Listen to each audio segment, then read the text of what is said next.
immediately awulindanga Yes. siyavumelana Ngoba nje bekuvaliwe yes office. so uma uyithole 5:30 namhlanje nge-31st iletha bese ke mhlawumbe sithi ngiyabekisa nge-2 iMonday and you are supposed to report at work you get a letter that says disband the PKTT immediately what would you do in that regard Angithi ngizoqala iprocess.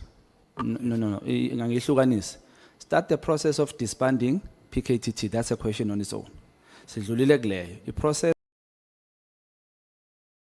is low now this one says disband PKTT immediately doesn't that make PKTT ukuthi immediately after the letter muqala nje instructor give instructions ukuthi valani kuyavalwa lento kuyavalwa doesn't that give that qualification Cha ngeke ukwazi ukwenza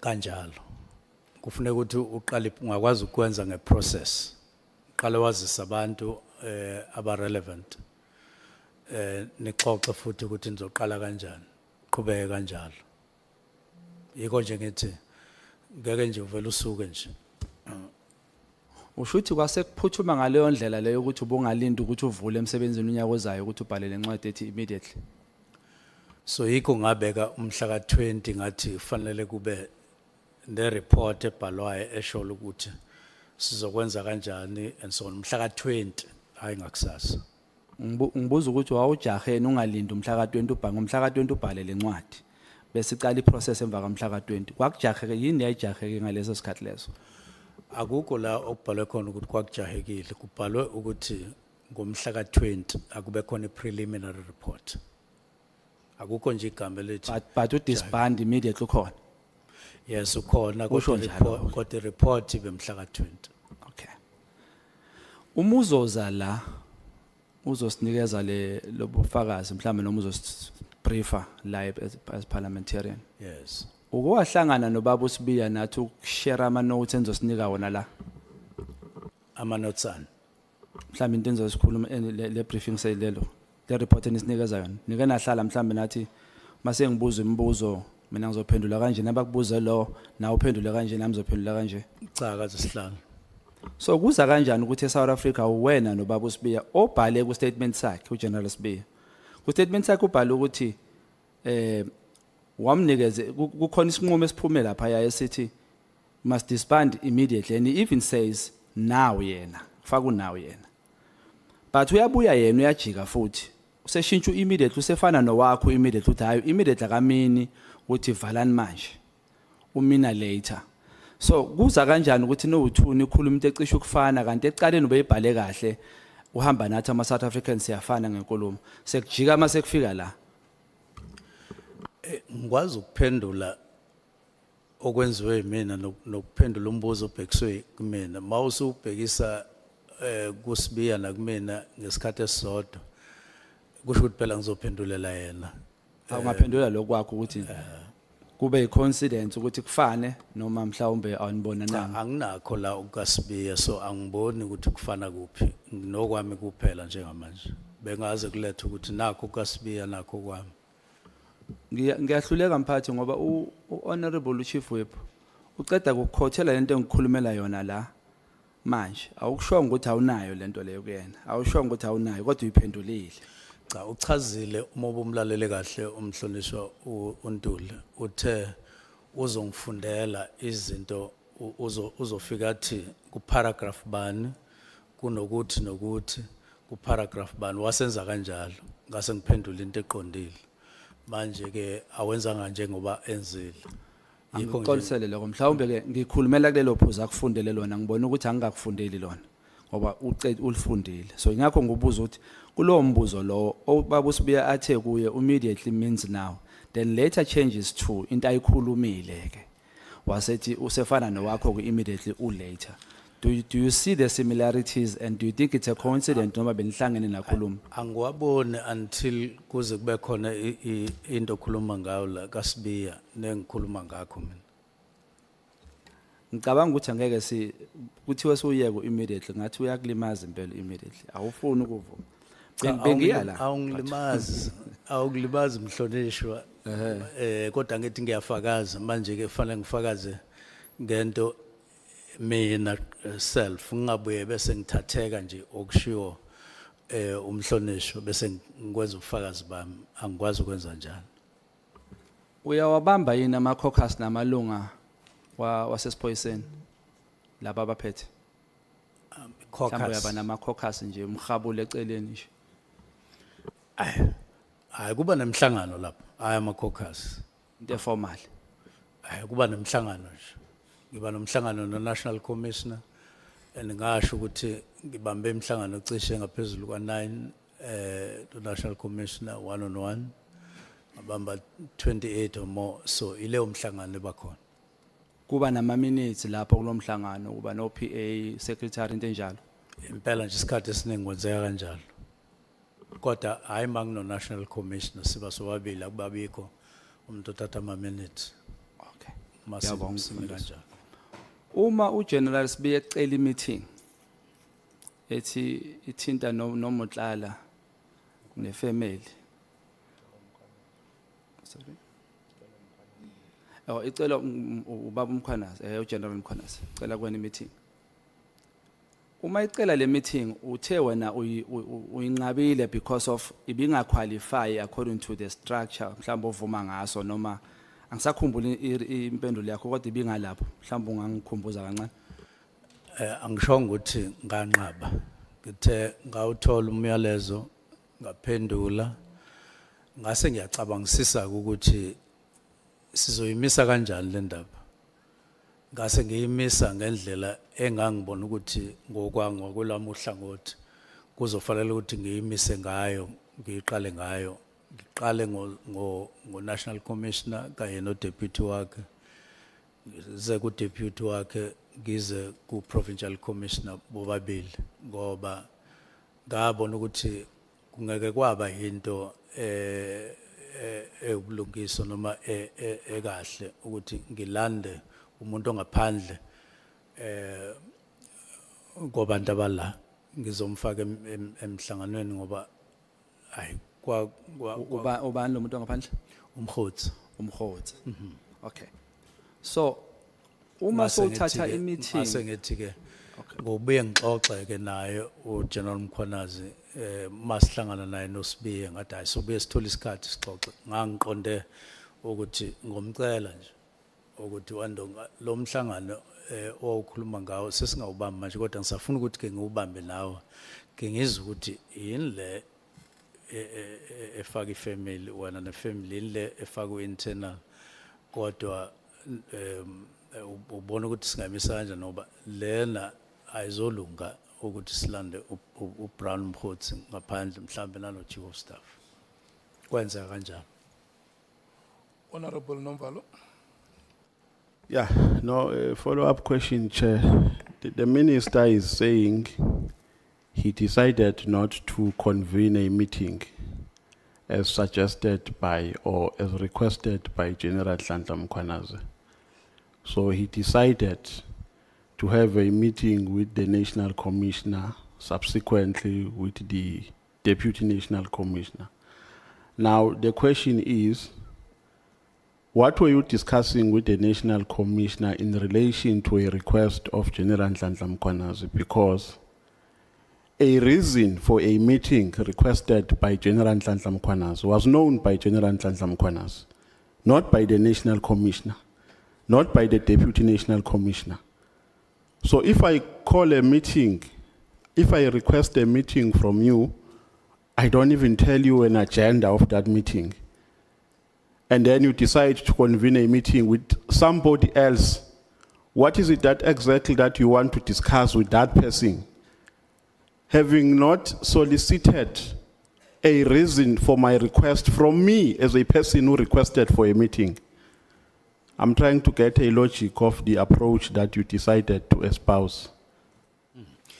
The meeting, I didn't say that I decided to have a meeting with General Masimula and then subsequent, as you say, with Sibiya.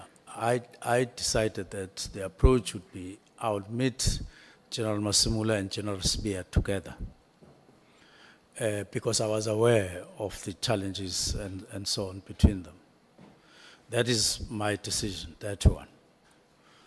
And then I would have a meeting with General Spear and General Mkhwanazi, which I did. Manje ke,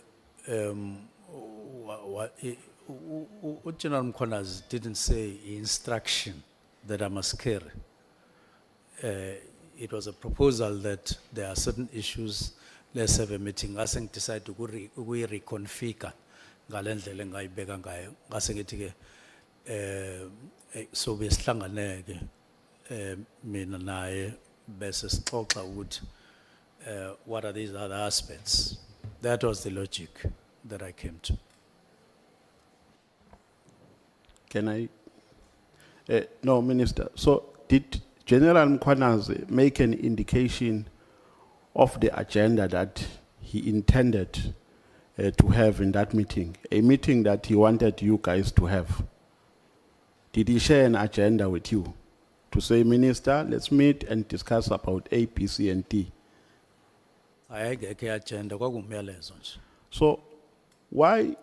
Because according to the explanation that you have given, there is no nexus between a request of General Nhlanhla Mkhwanazi and a meeting that you decided to convene with the National Commissioner. To discuss what with General, with General Masemola in relation to the request made by General Nhlanhla Mkhwanazi.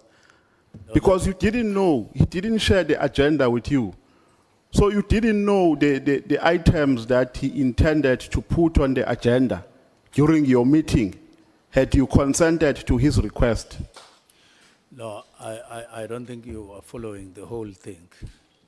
I am saying I was aware of other matters, other challenges between the National Commissioner and the Deputy National Commissioner. Now, two, I've said the request was not an instruction that do this, do it this way. So, ngibona ngathi umhlonishwa is asking me as if you are about to say I broke the law for not carrying out what General Mkhwanazi was saying. It was a request, it was a proposal. Then I said when I met him with, on that day, Ndonga, lo mhlangano loya owukhulume ngayo sizobamba, namhlanje sizobamba lo. So, and there was nothing wrong with that. Nothing. No, Minister, I think you are not reading my mind correctly. I'm not about to accuse you of refusing to convene a meeting requested by General Nhlanhla Mkhwanazi. That's not even where I'm going. The point here that I want to solicit is, how did you anticipate what General Nhlanhla Mkhwanazi wanted you to discuss about, having not met him firstly to establish the intention or his motive for a request for a meeting? You decide without even hearing what General Nhlanhla Mkhwanazi wanted to meet you, wanted you guys to meet for. You just you ignore him and then you go to the National Commissioner. So there is actually no connection between, in my view, no connection between a meeting that you had with the National Commissioner and a request made by General Nhlanhla Mkhwanazi. Because if you knew, if maybe General Nhlanhla Mkhwanazi had put an agenda on the request to say, Minister, I want us to discuss about A, B, C, and D in specific terms, at least I would be in a better position to understand where you are coming from. But you didn't know, you don't even ask him, Uguti General, ufuna sikhulume ngani, you just go straight to the National Commissioner. And you claim before this committee that the reason why you met the National Commissioner is because you wanted to speak to him first in relation to a meeting requested by General Nhlanhla Mkhwanazi. But Minister, if you insist on the response that you have given, there's absolutely nothing I can do. Your window has expired. Thank you, Chair. Ngoba kuche sengikhanyisela ilambu, Hlonishwa ngizobuza nje imibuzo nje ewu30 kuphela bese ngiyavala. Izoba u30 nje kuphela. Owokuqala mphathi wami. Njengominister uvumelekile ukuboshwa mawenza iphutha? Bonwa. Ukuboshwa. noma mhlamba amaphoyisa analo ilungelo lokuthi akuseshe akubophe umugangile or mayekusola ukuthi ugangile or azoseshe ekhaya noma wena as a minister unento evimba ukuthi cha uminister akathintwa lapho Njengelunga leParliament uyazi ukuthi imithetho yasezweni laseNingizimu Afrika iapply kuwo wonke umuntu ngokulinganayo. I take it for granted ukuthi you know that. And so I confirm that. so Mhlonishwa kwenzekile ke ukuthi kuthiwe kwakho kufika amaphoyisa azosesha wajikiswa ajikiswe kanjani and esejikisiwe wenzeni ngaloko obani laba abajikisa amaphoyisa ezosesha kwakho Ya manje indlela oqala ngayo uthafike kwakho kanti mina ngithe amaphoyisa afika esangweni le estate. Okay. eze kuba Asiyiqondise lenkinga. Asefike ke esho ukuthi afuna ukuya la engihlala khona. aha Kwakhulunywa ngendlela nga-interview imuntu mina ngoba ukuthi ngempela lo wathini kodwa agcine ngangenanga ngoba ngathola nje sengithola ireport ukuthi amaphoyisa befikile angakwazi agcina esangweni. lokuthi ajikisiwe umphathi uzwe nini uthole nini lo mbiko lo Ngezwe ngalela ngaye kade efike ngalo. ude kangakanani nesikhathi befike ngaso mhlawumbe Hayi noma ngakwazi ukusho ukuthi bebefike ngasiphi isikhathi mina ngizwa ngasiphi isikhathi kodwa bafika ekseni ngezwe nje nami kwakusesekuseni kodwa wakhola ukuthi amaphoyisa yini ukuthi kade kufika amaphoyisa yini ehe angithi inkulumo yayisho njalo. sesho ukuthi wena wakholwa yini mphathi Ukukholwa nokungakholwa angaze ngifinyelele kukho engafinyelela khona ukuthi ngilalela inkulumo la afikile kwase kuthiwana awakwazanga ukungena ajikile ngase ngithi okay mhlawumbe mangabuza mphathi into yanini lesikhuluma ngayo asanoma umhla ka9 October noma kodwa nje umuntu wase South Africa yini emele ayifunde kulesi sigameko kuwe makufika amaphoyisa noma egcekeni lakhe amfuna mele enze njani akafundeni ukuthi angalinda uzawabona next month ngoba ubhizi kakhulu or uzophuthuma yekona yini emele ayifunde njengominister wamaphoyisa uma kufike nje umuntu unga-advise abantu ukuthi hey makufika amaphoyisa kwakho ekufuna unga-advise uthini lapho ake ngenze i-background kahle ukuze sikhulume into esikuyo ngendlela eyi-1. Amaphoyisa aqale aya emzini othize ngenhloso yokuyobona uNkabinde. Athola ukuthi kuleyo ndawo aya kuyona akekho uNkabinde kukhona omunye umuntu. Amaphoyisa ke asiyamthatha ke lo muntu athi abamkhombise awabakhombise la uNkabinde ahlala khona aya afika ngakwazi ukungena lapha ehlala khona ngoba ngokulandisa kwento engayizwayo afika avinjwa kuleyo estate esangweni ngoba kukhona izinto ezazingekho ayengakaze ayikhombise kwazi ukufika lapho uqala kokuyi-search warrant yayingekho. Okwesibili babengazi ukuthi baya kumuphi umuzi and akekho umuntu wayezobachazela base bethi laba basesangweni yabona mawungena la ungena ngoba wazi ukuthi uyakumuphi umuzi manje nekumuphi umuzi bathola ukuthi abazi ukuthi uNkabinde uhlalaphi base ke bephindele emuva manje ke ikhona ke sengizovala sorry ungiphazamisile uche angazi noma uyakudefenda or uyangiphazamisa ngayo kodwa manje ke ngakusasa asevukela kule ndawo engihlala kuyona angiyizwa indaba mangilalela kahle ukuthi afika akhipha i-search warrant asethi siyemzini othize angiyizwa leyo ndaba so kusho ukuthi ke isimo sodaba simi kanjalo Mhlonishwa sisonke akumina onqabayo akumina onayiphi inkinga kodwa kusho ukuthi uma kuukuthi babefike lapha engihlala khona njengoba babefike kwaNkabinde kusho ukuthi babe ngayiphethe incwadi bavumelayo ukuthi kumele bangene so into efuna ifundwe abantu baseNingizimu Afrika ukuthi amaphoyisa awavunyelwe ukungena kwakhe yadini engayiphethe ethi azosesha engayiphethe search warrant. Uma ekuhloniphile wangangena awusayengani kuwona uyohlola uyobuza ukuthi ningifunelani madoda. Angifake mphathi wami umbuzo wami wokugcina. Kwathiwa ahambile. Excuse phathi? Kwathiwa sehambile.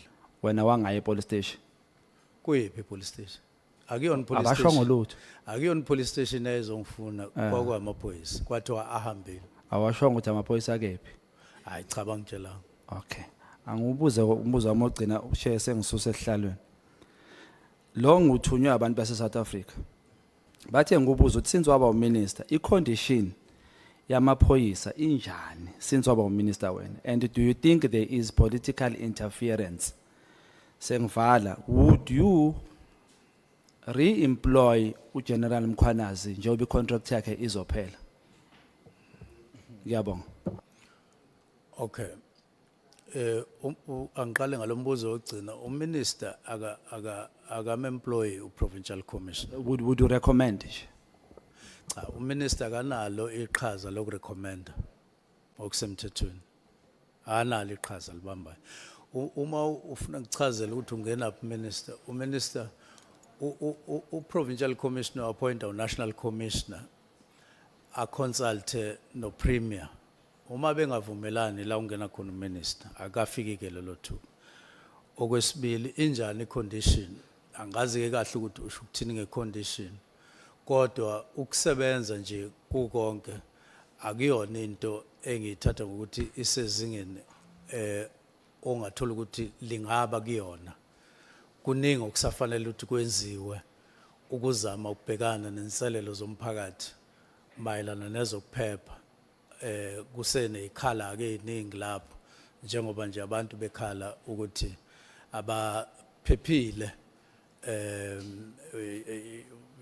indawo ngendawo la eSouth Africa kwezindawo kufiwa nje kakhulu ikakhulukazi lama province amane iWestern Cape neEastern Cape bese kuba iKwaZulu Natal neGauteng ila ama province okufikwa kona kusho ukuthi isimo ke sethu sokubhekana nalengwadla asikho ezingeni elifanele okwamanje kusafanele sisebenze kanzima angisazi umunye umbuzo wesithathu bekuyi cha usuku wathatha wakho umbuzo umphathi ofaka kuwena manje wangaphenduleka lo wami angubuza mhlambe njengoba umchunu would you nje personally would you recommend or without ubu minister would you recommend wena personally ukuthi acashwa yini ubaba uMkhwanazi as a citizen nje do you think uyiphoyise right usingachubeka simcashe noma as a citizen wena uphendulele uminister ngiphendule ngoba angikwazi ukuthi angikuyena manje ufuna ungifake entweni wena engenalo iqhaza kulo kodwa ufuna ungifaka ngewind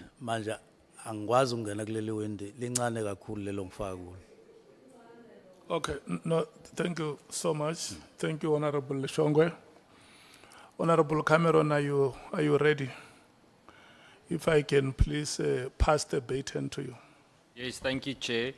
I wanted to start with a question of clarity on the word immediately, but I won't. No, I'm just joking, Chair. No, we're not going to go into immediately now.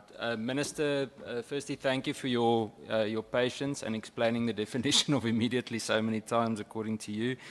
I'm going to jump to something that we haven't actually spoken about that much today, and that is the irregularity of the Medicare 24 contract.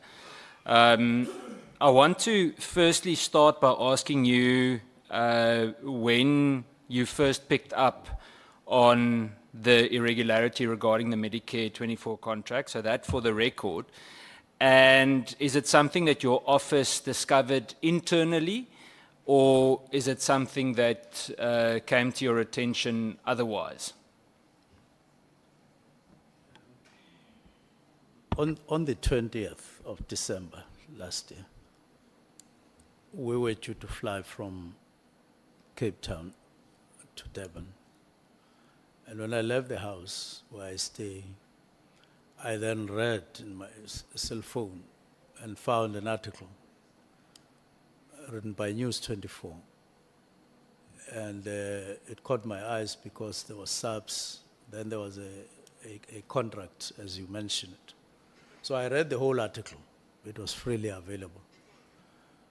And the way it was written, it looked factual. I mean, that's the impression I got. And then on our way, with the National Commission and other people, I then shared the article with the national chair, with the national commissioner. I gave him my cell to say, are you aware of this, national commissioner? And he read it. And he said, yeah, no, I know about this. And I did check whether everything was done properly. And the people said, yes, it was done properly. And then, or awarded properly. And then he said, but if minister wants to get a briefing, I can organize a briefing. And then I said, please, let's organize a briefing. And indeed, that briefing was organized. Thank you, Minister. In this specific case, and you'll see where I'm getting at now regarding procurement matters, can you share with us what has been the impact on police members, if at all, and whether they're still receiving the service that they should receive? Obviously, if you take the space of time that you've been, not been in office, been suspended, you don't need to comment on that, but before that maybe, and how has this gap been managed on the ground? Now first, so let me conclude. I left without saying whether it was discovered internal, but it's self-explanatory to what I've just said. Sure. Now, how they are closing the gap, I don't know, because surely it would take some time before another service provider gets provided, but I'm not sure about it. Thank you, Minister. So the reason I'm starting with the Medicare questions is just because I think there's a bigger problem with regards to procurement. Medicare is a very good recent example. In the recent Auditor General reports, we saw that SAPS incurred over 649 million rands worth of irregular expenditure due to non-compliance with procurement laws. That's a 140% increase from the previous year. Why, in your opinion, has there been such a sharp rise despite prior commitments to tighten controls for procurement?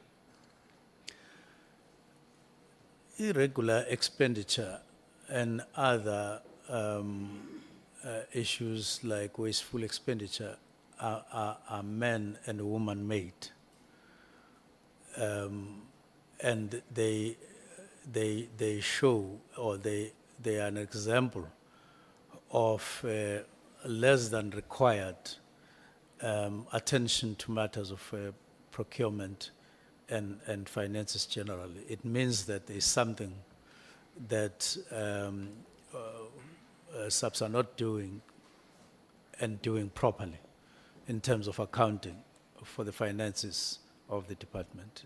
There is no other explanation, because irregular expenditure doesn't come from anywhere. It comes from your hands, the way you handle money and the way you follow compliances. If you don't comply with prescripts of the PFMA, then that's a problem. Thank you, Minister. I think for clarity's sake, the question I'm getting at is there an increase, that you pick up an increase in procurement-related corruption or alleged corruption in SAPS? Because when you look at these numbers, usually when there's this type of irregular expenditure, it points to significant corruption of some kind. And it's not the first time that this happened. So I want to ask you if let me maybe give more context. Also in the Auditor General report, it shows almost 2.5 billion rand that was investigated with regards to irregular expenditure that has not been submitted for further action. But I want to refer to a report from the SIU from it's probably around 2022, 2023, that was presented to you and I believe your special advisor as well regarding SAP's PPE procurement during the COVID-19 period. Before I continue with the questions, are you aware of that report? I'm aware of the report. So Minister, the SIU investigation that was placed before you confirms that Mr. Molefi Fani, who I believe is currently, or he was Mr. Molefi Fani, at Treasury, he is now the Divisional Commissioner of Supply Chain Management in SAPS, was implicated in irregular SAPS PPE procurement during his tenure as the Chief Procurement Officer at National Treasury. You've been in office now for quite a few months. Obviously, we exclude the last month or two, and you're aware of these findings. What did you do to take steps in terms of Lieutenant General Fani being implicated in this significant corruption? First, your first question that that deals with issues of irregularities and so on, whether it is a trend. This tender alone and the irregularities that accompanied it as it was awarded are quite a worrying factor looking at the figure, 360 million. It's not a small thing, and whoever would have approved it would have applied their mind and would have crossed all the T's and put all the dots on the I's and so on. Similarly, it was not done. Now, I'm aware of the SIU report. I'm aware of its pointers. It's a matter that the accounting officer is aware of. Now, it's a matter, I think, we had a discussion on, if I'm not mistaken, to say, what do we do with these matters? It points to two people. One is on suspension for a very, very extended period of around 2 years or something like that, and then general fund. Let me just say that I don't think that the accounting officer has taken appropriate action, which would be either review the SIU report, either him or General Fund. Maybe it has happened now, I don't know, but I'm not aware of it having been taken. And it constitutes quite a problem that the SIU would have a report and then there would be nothing. But I can't recall whether we had a discussion with the National Commissioner, but it's likely that I did raise the matter with him. Minister, and I say this respectfully, but I want to understand what action was taken from your office. You must understand from my point of view, firstly, we're running up to the BRRR process now in Parliament. We've got annual reports coming up. How do we grant any form of budget review or support any kind of budget review when we know that character is being implicated? I mean, the amount of money that we're speaking of with this specific case, I think it's close to 560 million rand. So it's not a small amount of money, it's significant. And, well, it should be seen as significant if it's a smaller amount as well.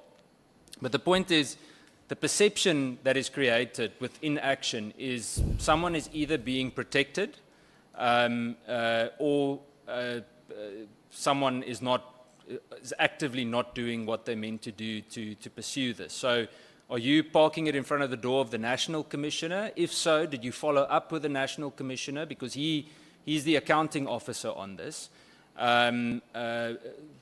Enlighten us, please.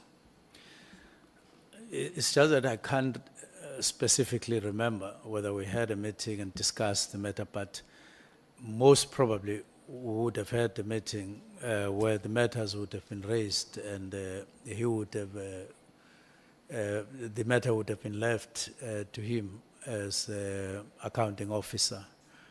But I haven't been nagging him on the matter, and it probably remains an unresolved matter. But he may have handled the matter himself, engaged SIU, and maybe they settled the matter in one way or the other. So I can't say for sure. Thank you, Minister. I think what we'll have to do from our side is invite them. We can do that on a police committee side, specifically to look into procurement.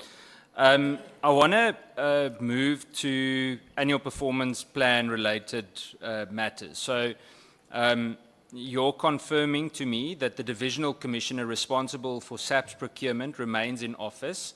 From what you know, that's from what I know as well. General Fani is still in office. Despite, while under him being under SIU scrutiny, and that no interim safeguards were put in place to protect the procurement system that you know of.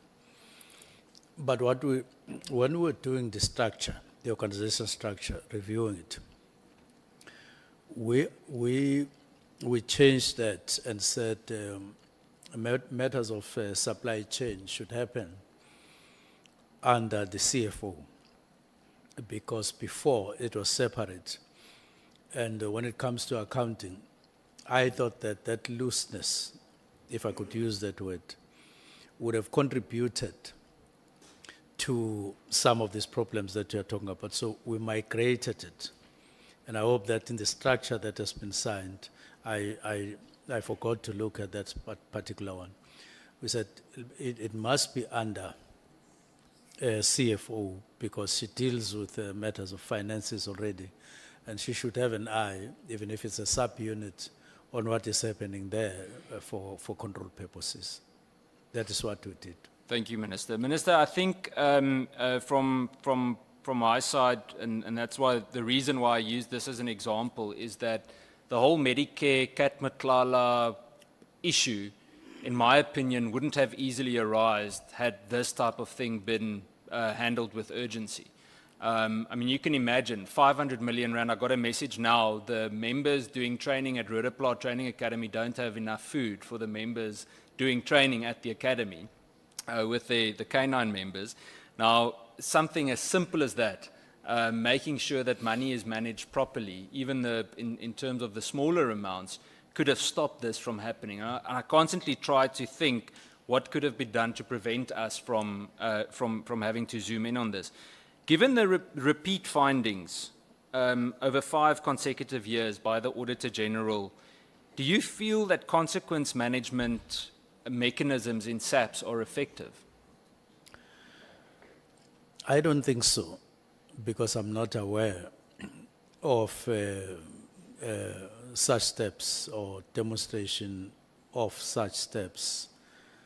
But I know that there is a commitment or determination to improve.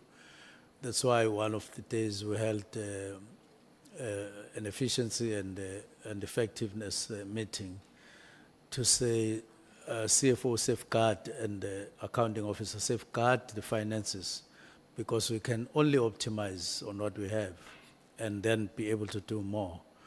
So I'm hoping that there've since been tighter management of finances in the department than what has been happening. So, Minister, now it comes to, and you can tell me if it's a mistake on your end or not, but in terms of the strategic plan and annual performance plan of SAPS, you signed on it, and there was specific mention of the professionalization of SAPS as one, and the eradication of corruption in SAPS. So as two, let's call them flagship priorities or during your tenure, how do you reconcile those commitments with the failure from your office against a senior SAPS official like Lieutenant General Mkhwanazi, to a certain extent Lieutenant General Vuma, who's been on suspension for a very, very long time? How do you reconcile those written commitments with these procurement irregularities shown in the SIU investigation? I want to understand if your anti-corruption agenda is real, and if it is, why is it so slow?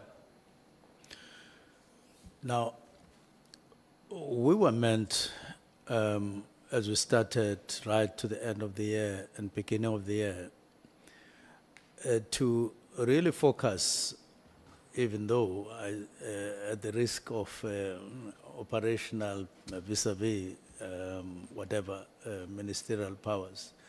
But it's something that you can't help in the light of those questions which we come across in Parliament.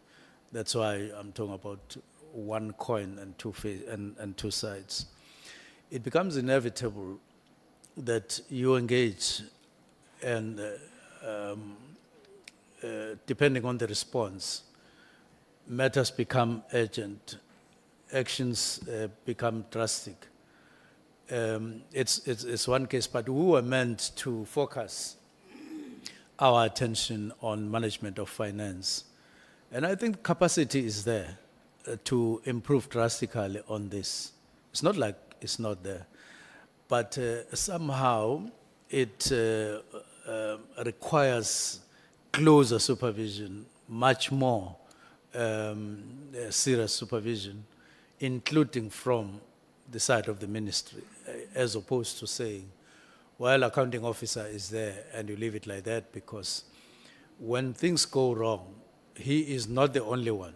Questions like these ones come up at any corner. And therefore, we were meant to follow up on those points in our strategic plan, and particularly in our annual performance plan.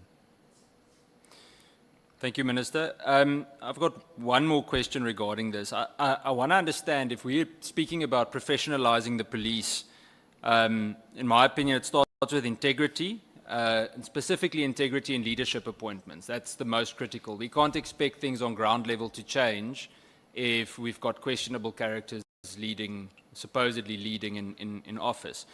I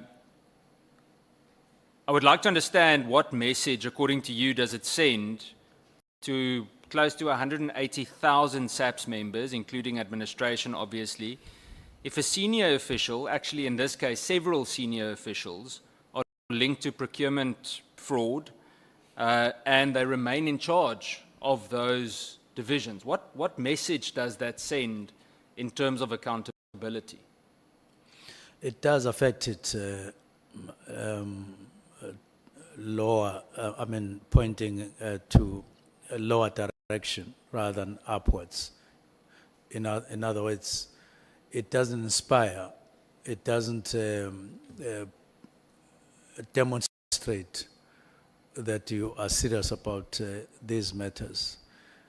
And for that to be in place, you need to be one. You need to believe in one thing, all of you, ministry and top management of SAPS, that there needs to be changes and they need to be taken seriously. And that is what, rather than going on and on, taking things for granted, especially with the fortunes of, on the financial side, decreasing as it's happening, and we're more and more getting to be found wanting in terms of the quality of service, in some cases services itself. Like, you are quoting one example. It doesn't look good that there would be such and so on, but don't forget that I'm on leave. I don't want to get on matters when the acting minister is there, but generally speaking, that's not inspiring. Fair, thank you, Minister. Minister, in terms of this whole procurement issue, I think that something that is frustrating to us is that we've really come to a point where we constantly hear the answer. We've actually heard this. General Sabia also pointed to that. The impression is created that we're okay with the current management structure. There are just minor oversight things that need to, let me make it clearer. We're okay with the individuals in senior management positions, and that there are, minor oversight functions that need to be improved. But I want to hear from you. Do you think it's time for the changing of the guard? Is it necessary for the South African Police Service, let's say the top 10, to be audited and possibly replaced? Well, I wouldn't necessarily put it exactly the way you put it, but I spoke earlier on about the need to overhaul certain aspects and sections of SAPS. There is a need just to refresh and the organization. How you do it, it's a different matter, but that, because I think that sense of, a repetitive kind of stance on things is now at odds with what is expected either in Parliament or elsewhere, and therefore there is a need for some kind of action, whether it is in that form or in another form. But it's difficult, it's going to be more and more difficult to leave just things as they are and go on just like that. Minister, if you were back in office tomorrow, figuratively speaking, what would you do regarding this specific matter, this SIU matter? If you know all of these people are still in their positions, what would you do if you're back in office tomorrow? Well, it's to call for a report. Where are we with the SIU report? Because as I'm saying, I'm sitting here talking. There may have been things that have been done since I left, but that would be something to be found out, and then act on them. And I do note that it does require solidity of a certain level to get into those matters and correct them. Minister, I want to jump to Mr. Cedric Nkabindi, his appointment. We've touched on it a lot. There are one or two questions, I think, for the record that are important. Just in terms of the process, I want to understand, did you go through any kind of do you know if there was any kind of a security clearance process with regards to Mr. Nkabindi? Did he get security clearance? Was there any kind of vetting process in terms of clearance? That is a standard practice, and I take it, I'm risking here because I have not called for it to see it. But that's a standard practice that there should be vetting. It's one of the standard practices. But you're not sure? In the sense that I don't remember asking for it to see it. But this is not managed within. The employment of these people is not, of the staff in the ministry, is not necessarily managed within the ministry. It's managed by particular people in SAPS, and they are the ones who ensure compliance. I would need to talk to them to find out whether there is 100% compliance, but I take it that there is. So, Chair, I think that's an important note for us for reporting on this, is that there is a serious gap in terms of due diligence being done, because, I mean, surely, Minister, you want to know you could be able to trust the person sitting next to you. And I don't want to cast an aspersion on Mr. Nkabindi, Yes. but his name pops up everywhere. So surely some kind of due diligence had to have been followed. In terms of his suitability to manage confidential policing and even intelligence information, did you have any indication outside of that security clearance that he was suitable to handle that he was trustworthy to handle that type of information? Yes, in the sense that, well, even without necessarily doing any specific check, but before he came to work with us as chief of staff, he was working at forensics in a bank. I would imagine that he wouldn't have worked there without being checked and being certified in terms of suitability to deal with confidential matters.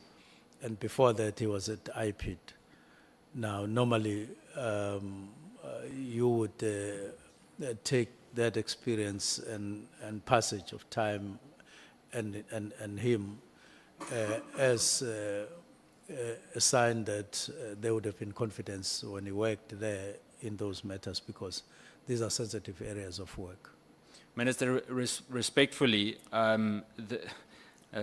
banks don't answer very positively in that sense anymore. I believe recently in Cape Town there were 2 cases of arms dealers that were found with large amounts of firearms in containers, and they were both employees, quite senior employees, I might add, of very well-renowned commercial banks. So my question comes back to that due diligence. I want to understand if he did not have security clearance, or if you're unsure about it, why was he granted access to such sensitive material? Well, I don't say he doesn't have security clearance. I'm just saying that I didn't ask for it. I don't remember asking for it. But we've been discussing clearances of other people, and I take it that he has. And I take it that he has what it takes to be chief of staff and to handle. I haven't heard anything coming out negative about him up until this kind of upheaval, where what you're talking about then similarly is coming here and there on him. But before that, there was nothing. Minister, yeah, the doubt, and it could be that SAPS or SSA slipped on it, and we'll be able to follow that up. But it can't be that a chief of staff comes into such a sensitive position, and we don't know whether that person has the clearance that they mean to have. And again, it's similar to the procurement issue. We could have potentially prevented a lot of the leaks and things that took place. Apart from a little bit of work experience at IPID, what skills specifically of Mr. Nkabindi stood out to you or convinced you that he should be capable of being in such a senior position in the ministry? In terms of, I'd say, more complex policing issues and even intelligence matters, because he would obviously have been exposed to that. He's really put into a position where he's in the belly of all the action. So, what specific experience apart from IPID stood out to you? Yeah, firstly, I wouldn't want us to create an impression that the leaks that you are talking about are referring to are from his part. We just park it like that without suggesting such. But to be specific on your question, I did talk about my experience of him at IPID, when he was at IPID, in terms of investigating the complaint that I had laid with IPID. What specifically impressed me was the detail in terms of how he went about doing this job and bring it to finality. I was quite impressed, and it was the first time I'd met him, and I felt that there was integrity throughout the process, when it was done, and I was far from looking at ever working with him at that time because I was at home. And therefore that is what I picked up at that time. Has he ever issued any instructions or correspondence or directives to SAPS or IPID officials on your behalf? No, not that I know, but at one point, we had I think a small discussion following a letter he had received from one of the members, and that he processed it to IDAC. I think it followed a little chart or something like that, but he sent it, but I can't recall any other instance where he signed in his name and sent a document out.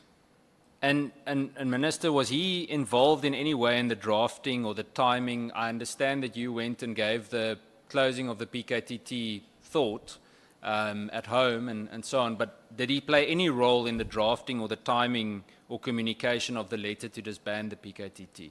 No, he just relayed things as I gave it to him. Have you received, sent to special advisor? Have you received, now you can then send it to specific people as indicated. So Minister... So it didn't play any role in drafting. Okay. Do you still, I mean, at the moment, you're not actually sure if he has security clearance, right? In the sense that I didn't see it. I don't recall asking for it. Yeah, but you either know he has or he doesn't have. Yes. So do you still stand by your decision to appoint Mr. Nkabindi as the Chief of Staff to your office, given the concerns or the doubt in terms of his vetting background? It's exactly what I'm trying to avoid, because I can't, on the basis of something that I'm not sure to answer you specifically, and then I answer as if I am sure about your earlier question. And so I would want not to answer that particular question, but if I were to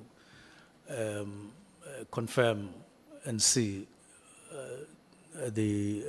his security clearance, that would be in the right direction to make me answer that question with confidence. But other aspects like qualifications and so on, and like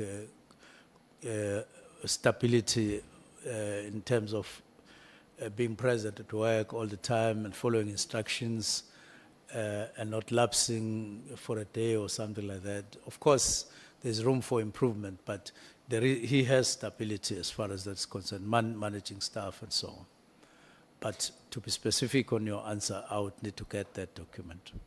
Minister, so we can actually remove his name from it. To me, the fact that there's any doubt regarding this key person, the fact that you don't know and that you're not sure, is a cause for serious concern, because it means that there's a breach in terms of vetting and security of your office. It means that the potential leaks, and I'm not, again, remove his name from it. The point is that there could have been several other people that also didn't have clearance. And I want to say to you that if it is so that he didn't have security clearance, then obviously there's a significant breach. But if it is so that he does have security clearance and all of these leaks still occurred, then I would be seriously worried about the clearance process as well. The point is just that a chief of staff, you must know, he's either cleared or he's not, because if you're not vetted in such a sensitive position, especially with this drama that we're facing at the moment. I take your point. Thank you, Minister. Minister, I've got 4 or 5 last questions, but they're yes or no questions. I see the Chief Whip here from the corner of my eyes watching me, glaring at me. I can hear him whispering in Zulu to me. But I've got brief yes or no questions. The first one. Yes or no? Your affidavit explicitly states that the president agreed to close the PKTT. Yes, it says so. Yes or no? You issued the immediate disbandment letter without an approved transition plan.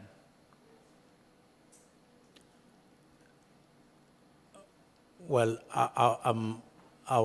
you will excuse me, I can't use yes or no there, but I will say, yes, there was a directive, but it pointed at a preliminary report because I couldn't go to somebody and say, Fair. give me a transitional plan before I did that. Yes or no, Minister, you met or communicated with Brown Mkhwanazi or Kat Nhlanhla in the 14 days surrounding the 31st of December? I definitely didn't communicate with Mkhwanazi on the 31st. I haven't seen that. Thank you, Minister. Yes or no, you will submit your devices, or you will be willing to submit your devices for independent forensic review? I would be more than willing to do so. And there's absolutely no reason why I shouldn't be willing to do so.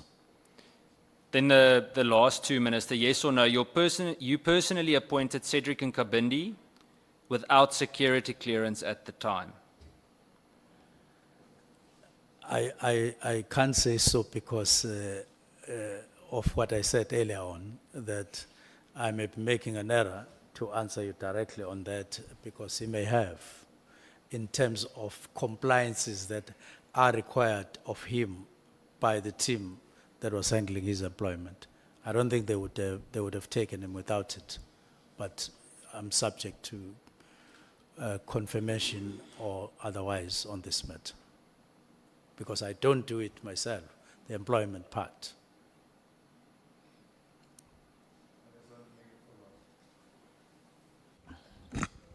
Let's check with Honorable Cameron because he was concluding. Yeah, just on the question before of handing over the gadgets to whatever independent, you are willing to hand over the gadgets even to the police who were turned away at the gate if they've got the necessary requirements?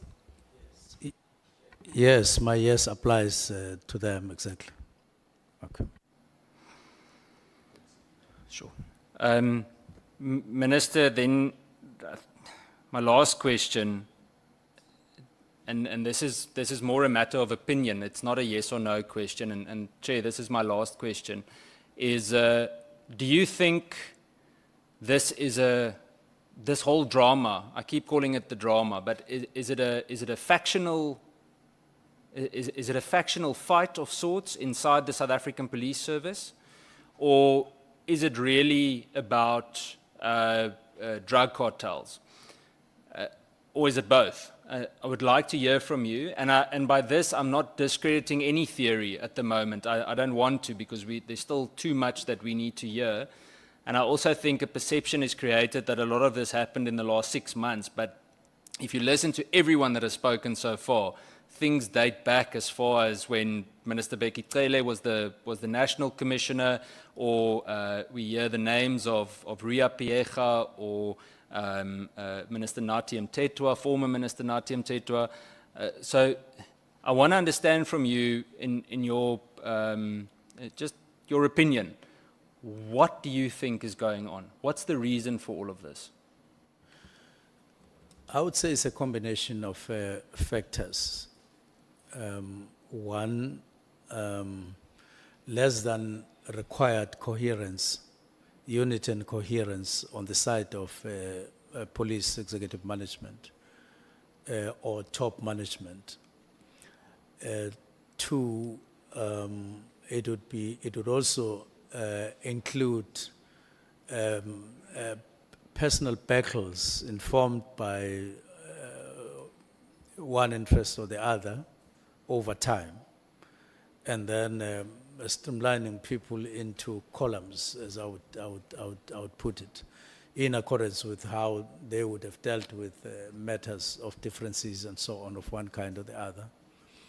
But more than that, what I would want to say in the ad hoc committee, to the ad hoc committee, is that it's an opportunity, this one, to correct, if I could use that word, what's wrong, to deal with it. It's an opportunity to face reality. And my reading or my assessment is that it can't be nice. It can't be nice. It's an upheaval period to which you have to apply your minds quickly and decide at the same time, but carefully, and so on, because it's an opportunity that otherwise wouldn't have just come walking to you.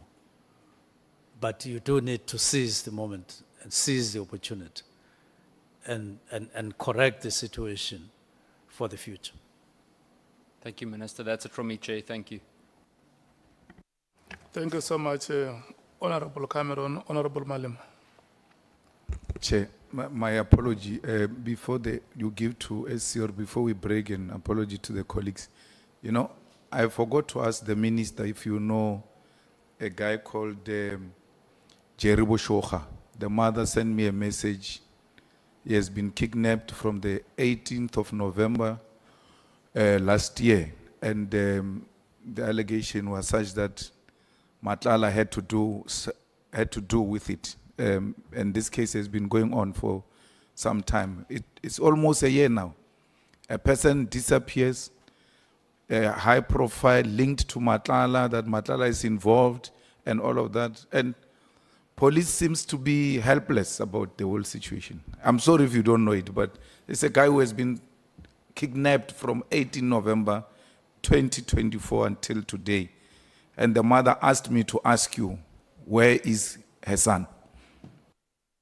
If I could just check, is it not someone from the East Rand in Gauteng? Somewhere in Gauteng, there in Pretoria or something. I can't suddenly recall the name, but in terms of where. But the name isn't unfamiliar, and the incident, I wanted to link it with the East Rand, a case that I would say I at some point came across it. Now, then to say that from where I sit, there's been progress on most of the cases. And I wouldn't have expected that we have an outstanding matter like this one for so long. And I know that in some cases, really, they've done a sterling job, these teams that deal with these matters, often risking their lives and so on. So they generally have been performing well, and so this one would be an exception. I would make an effort as a report back on your side that I would inquire with the minister to check for us, and I would revert to you. But I would need your number to revert. Thank you. Thank you so much, Honorable Malim. I think this is a very, very serious matter. It's a matter of national concern, and we must take collective responsibility, all of us, that the police commissioner was here. And it escaped us. What we should do is see, let's write back to the police commissioner and request an explanation or a progress report. Even if it's just one paragraph or one page, I don't think it will be wrong for us to make that follow-up. These are some of the things that South Africans want to hear us doing, demonstrating that we can act on their behalf. Thank you very much, Honorable Member, for that decisive intervention. Honorable Skosan. Thank you, Chair. Just before the SC, the minister in that recording which was played here, it said it is a common cause that General Khan who has previously been accused in drug operations, if you can clarify, because it was played here. Being accused in a, Let me check with you. Because I thought you are asking a clarity-seeking question based on the matters that Honorable Cameron was raising. Because if you do this, it means I must now open to all members to come back with any matter that. let me make things easy for you, Chair. We will ask the next one. Okay. Yeah, because the person who was quoted here is still coming as well beside the minister. Because that recording which we didn't get that thread, there was an issue as well in that. So I wanted clarity, but if you say that you will open up, it's okay. Yeah, thank you so much.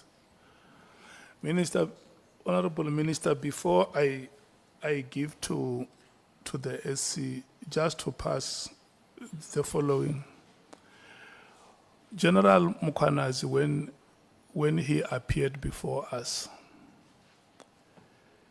he stated here that he could not conclude that you were a corrupt person. And secondly, that the Edward Senzo Mchunu that he knew would not have signed the letter to disband the PKTT or the NPKTT.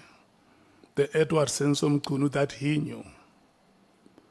So when a statement like this one is put to you, is it your understanding that General Mkhwanazi had a high regard for you? Number one, he says that, look, where I am, I can conclude that Minister Mchunu is a corrupt person. Number two, the personality that I know, sitting here, I'm still not convinced that he could sign or put his signature on a document like this one. Do you understand him to be a person who had a high regard for you?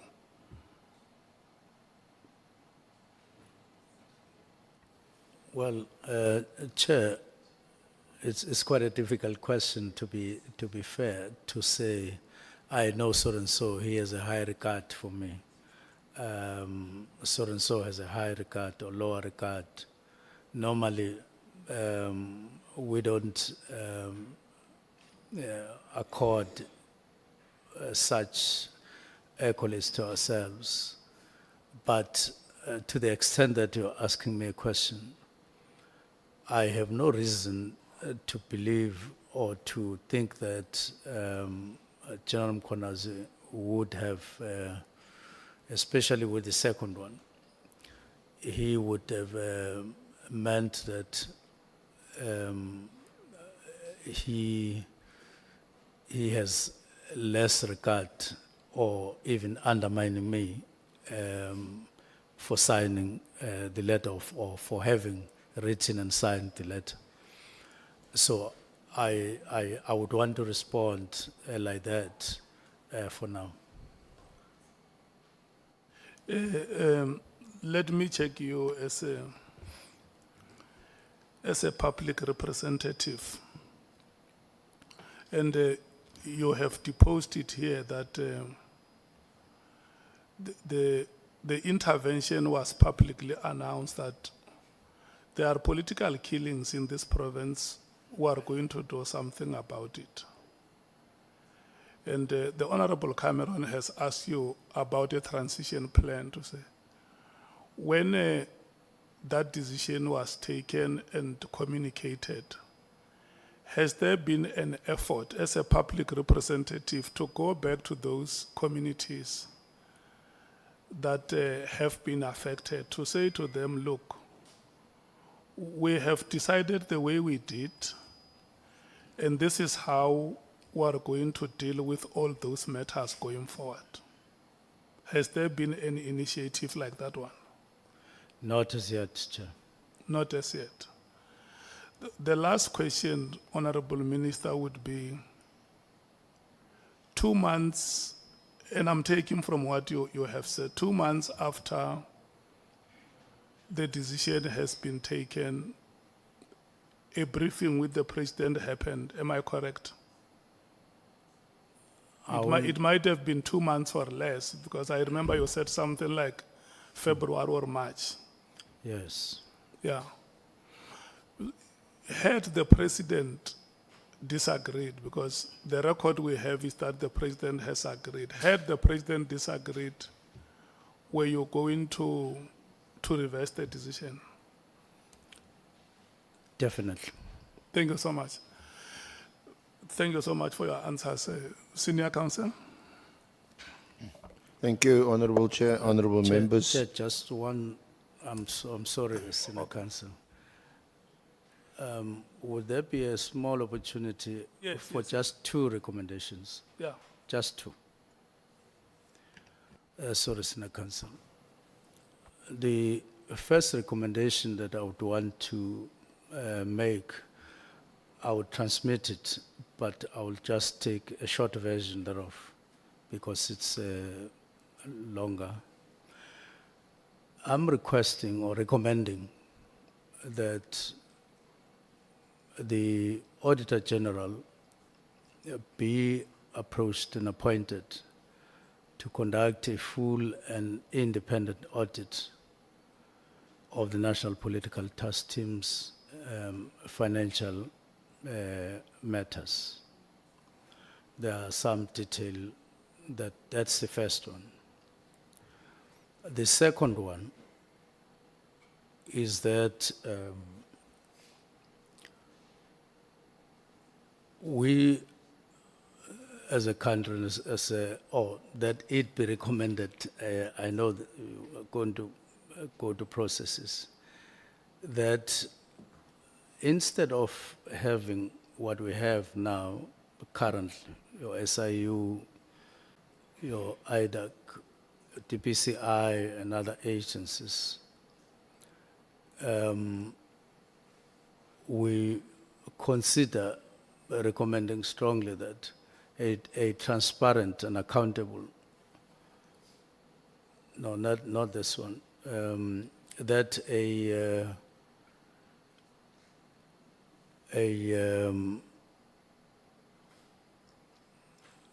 single independent anti-corruption agency be seriously considered, because standing as we are, all of us in the security cluster know and acknowledge that we are very weak in the light of the kind of criminality and including corruption and complexities thereof that we are facing, that these matters be considered urgently. Thank you very much, but I will transmit the whole thing. No, thank you so much, Honorable Minister. Senior Counsel. Thank you, Honorable Chair, honorable members, Honorable Minister. The first 2 questions, and again, I'd also request that you answer a yes or no, or give a short response so that I can get through my questions. The first 2 both relate to what happened on the 5th of March when you appeared before the Portfolio Committee. At that, I can read back to you what you said, but would you agree that at that meeting, that appearance before the Portfolio Committee, you did not mention to the committee that PKTT was an unlawful or illegal structure? Yes, I didn't mention that. You didn't mention it, notwithstanding the fact that there was a presentation which was on the agenda. The presentation was made by Brigadier General Kumalo in response to your directive, And he then mentioned that he spoke about how the unit or the task team would be phased out. Yes, that was the content of the presentation on the 5th, the phasing out. Related to that, you're not aware that the Auditor General, whom you've now requested to conduct an audit into the PKTT, as ironically, there's no report from the Auditor General that you're aware of that accuses or finds that the police have incurred unlawful expenditure because they've been funding or budgeting for an illegal unit or structure. The report is just on standard criteria, or like pointing at irregularities. It doesn't point to a particular area of subs, just irregularities and other findings. In other words, the Auditor General has proceeded on the basis that the PFMA and other procurement policies and prescripts have been complied with. Well, I wouldn't know what the findings assumed or not assumed. Yeah, I think that question is too broad and perhaps unfair, but particularly in relation to the PKTT, there weren't any adverse findings. Well, Senior Counsel, nor was there any finding in any other particular area like procurement like this. I don't think the report would have been specific in a particular area. Okay. Now, we heard from you that one of the reasons that informed your decision of the 31st of December, that's the directive of 31 December 2024, was inter alia hearing complaints from Professor Mary Daas, and also from Ms. Mashali. But also from... Yes, I said amongst others. There were. You also received other WhatsApps, and so some have disappeared. But you mentioned, I'm asking specifically about Ms. Mashali, and you said that you, because she's a serial complainant, isn't it, in the police, very well known. You referred her complaints to the Inspector General for Intelligence. No, I said I just wanted to know who Patricia Mashal is, not the complaints, but just her. I asked this. Well, did you get the response from the Inspector General? He did respond. What was his response? His response was that, yes, Patricia Mashal, on some cases, reliable, but in some cases she takes things that are factual and sometimes changes them and so on. So he gave a picture of somebody. I concluded that when you receive something, read it, but how you process it, you need to think carefully. Following his response, did you conclude that there was substance in some or all of her complaints? In some, I would take that, but not all. Now, this is how you responded to the committee.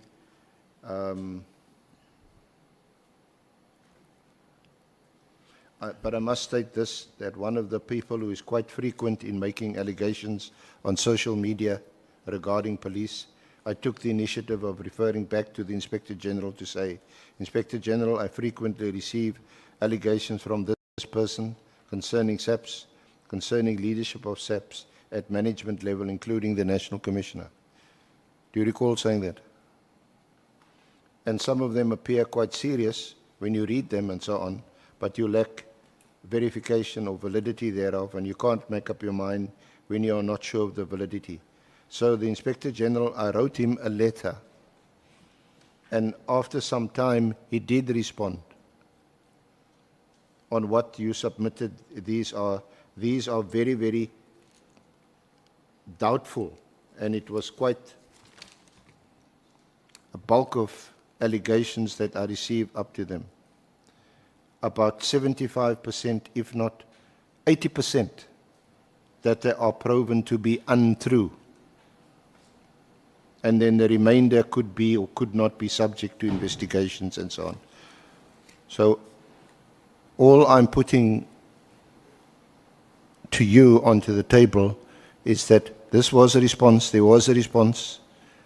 It appears to be the case from your answer and what you got back from the Inspector General, that this is a person who makes mostly 75%, 80% unproven allegations against people in SAPS.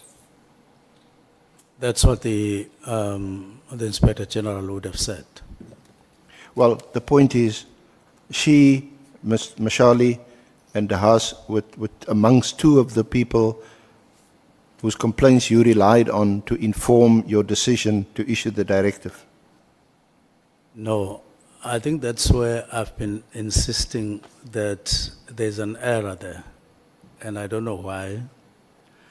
I said there are people, some of them officers who had served in the National Political Killings Task Team, some of them are still there.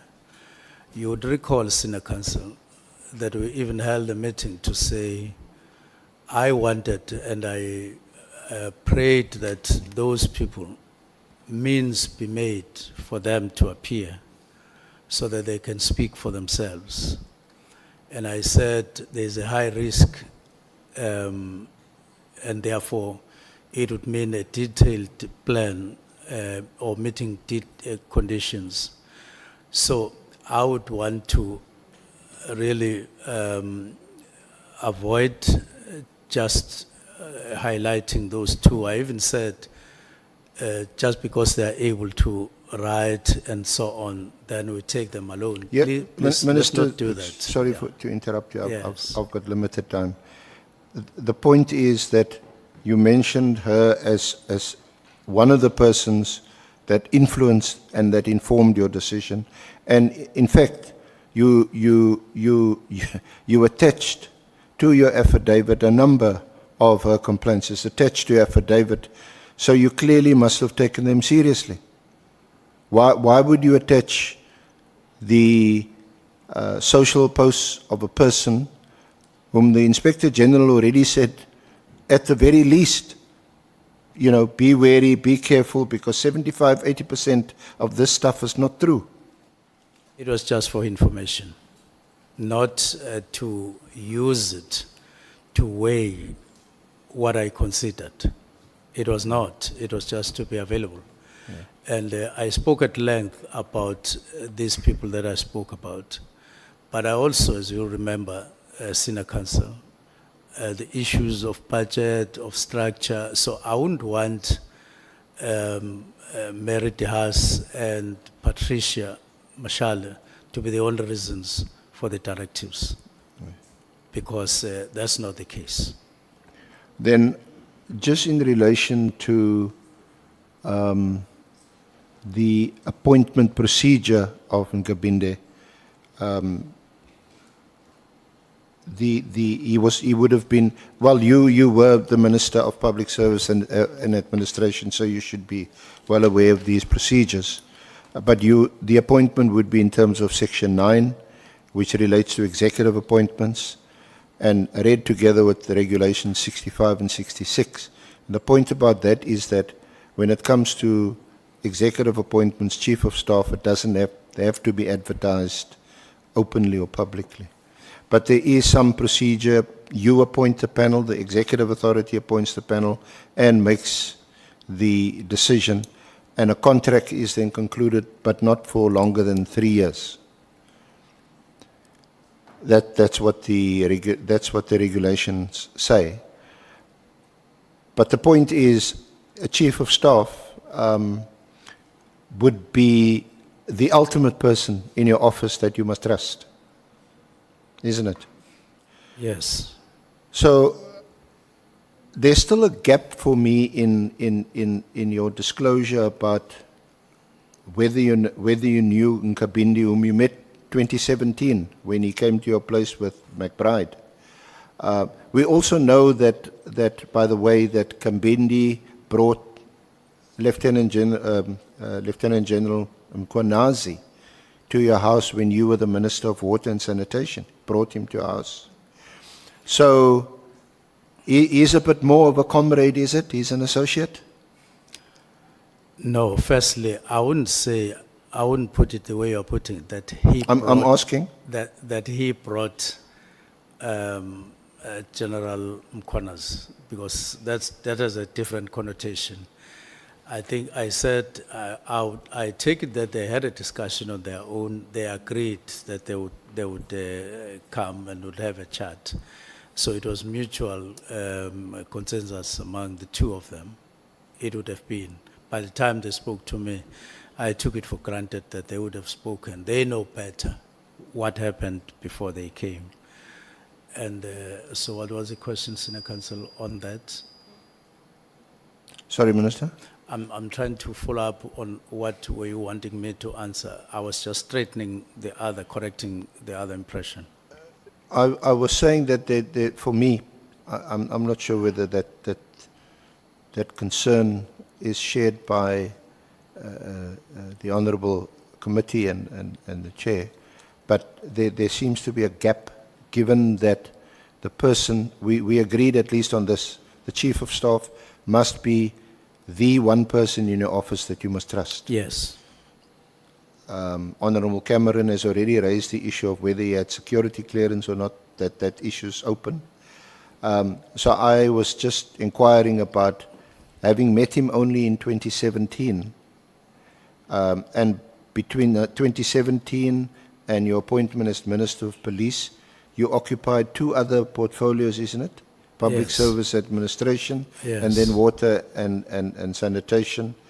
And Mr. Nkabindi was somehow still around. And then you appoint him in 2024. I did say that we kept contact, but we're not working together. And that contact was not necessarily frequent, but we kept talking about this and that. So it's not like it was 2017 and then appointment as Chief of Staff. It didn't happen that way. Okay. Just on the Nhlanhla affidavit, I did And let see... me just, sorry, Senior Counsel, may I request that his appointment, there is a person or there are people who are responsible for this in SAPS independently to say what exactly and how, so that you get an independent and comprehensive, it's something that can take less than an hour, so that you come, you are on top of how he was appointed. Yeah, you have offered us the personnel file, whatever file, for us to have a look at the appointments, the procedures, whether they were complied with or not. So if any questions, we'll place it before the committee, and if there's any questions, we'll put it to you in writing for your response. On Nhlanhla affidavit, we did, I think it's the email that was read out yesterday. I had also seen it this morning. It seems to have been unsolicited and came from Nhlanhla's lawyers, offering this affidavit to you. And it appears that it's not your lawyers that had solicited the affidavit and had gone to CMAX to obtain or to procure the affidavit.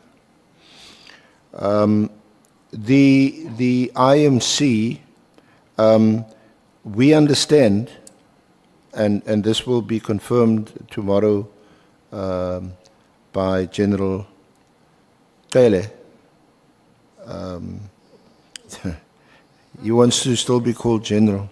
He says that our current Minister of Justice and Constitutional Development I'm not sure whether you'll know as a minister appointed by the president, whether it's in a presidential minute or some kind of document, but her functions as a minister still includes serving on the IMC for the political Killing Stars team. So a question is, I think that's also been asked by other honorable members, is you said that the IMC has also been disbanded or perhaps also disestablished. And we inquiring about where did that come from? Was that a presidential instruction or what was it? Because a current minister is still on her list of things to do is to be a member of the IMC. Well, I'm not aware of that. I'm not aware of that. Okay. Yeah.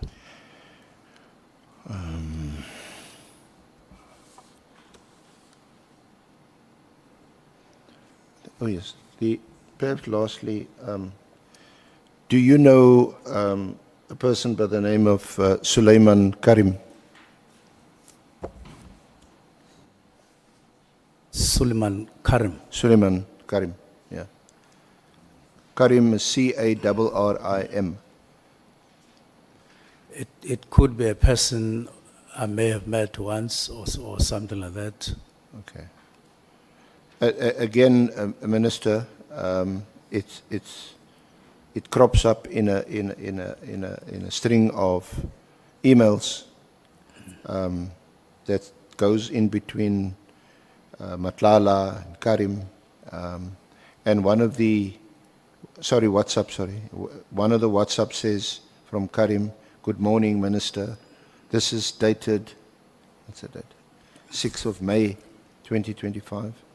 "Good morning, Minister. Just received a call from our guy, who is a service provider for our health risk management project.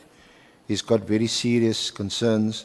Apparently, you gave a directive to scrutinize his contract, and while they must stall as much as they can to release purchase orders until you guys come up with something that can warrant the termination of the service." Then Karim says to Nhlanhla, this is what he sent to you.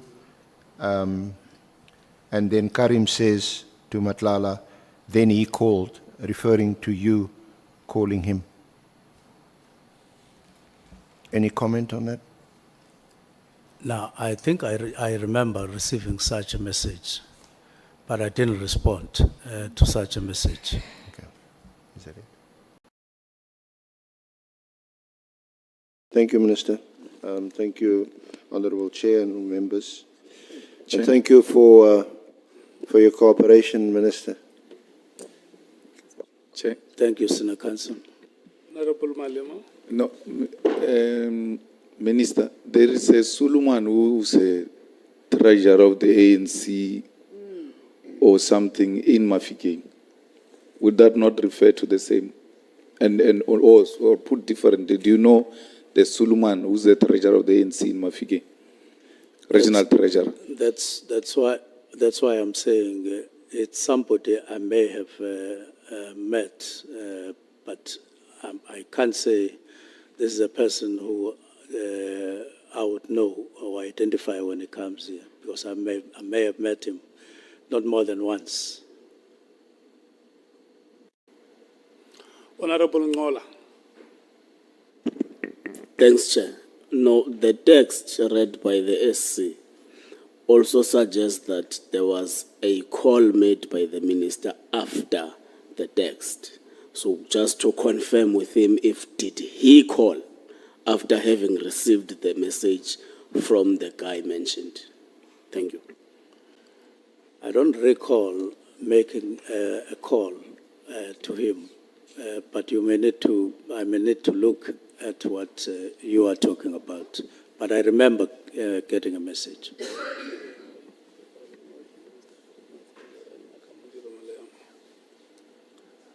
Are you satisfied? I'm fine, Chair. Thank you.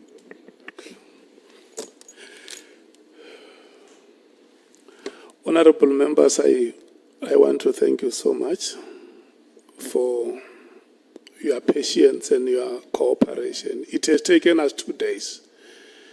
You can imagine the honorable member who started questioning yesterday having to sit out for the rest of the day and the second day. I want to thank you so much for that. Honorable Minister, the last 2 days have been the longest of the days for you. And we want to thank you. We have arrived at the point, at the end of our proceedings, and we want to thank you for having stayed the course. It might not have been easy at some time, but you'll find ways to respond to the questions. And thank you for your resilience. SC and your team, the staff of Parliament, the members of the media, we are meeting again here tomorrow at 10 o'clock. The SC had requested that he may need about 4 to 5 hours to lead evidence. And members must come prepared immediately after we go past that phase. We are going to take questions. I don't know the number of members we will be able to take tomorrow, but I just want to advise you to be ready, time permitting. We are going to start with questions. Honorable Skosana, Honorable Malem. Thank you, Chair. I'm not sure whether these air conditions works here. Chair, we are working under difficult. See, this aircon is hot here, Chair. I'm not sure whether the other venue is ready. If it's ready, we can go back there, Chair. Thank you. The reason why I'm announcing this venue is because the other venue is not available. Or we change the dress code. Yeah, it's really hot. We may have to change the dress code. Just be honest. Honorable Malema. Honorable Nkosana is having hot flashes. Chair, I was saying we hope as the proceedings proceed, we'll have an opportunity to also see junior counsels leading evidence. Thanks. Yeah, no. It's an arrangement between the three of them. They will tell us when they are ready. It will be very good, especially, I think, SC, just to one day have... You remember we commended you for bringing 2 young South African females. Yes, this is the cause of justice that we champion. If we are conscious to the difficulties the women of this country have gone through. We have discussed it, and it's entirely up to them to take up the opportunity. I suspect we're not rushing. See them in action next week. We're not rushing you, SC. And Advocate Zika, we're not rushing you, Advocate Mkhwanazi. We just say, at the time we're not saying immediately.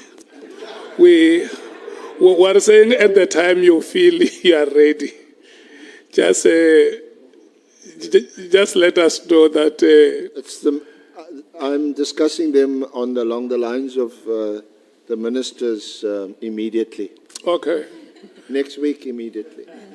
Thank you so much. We have come to the end of today's proceedings.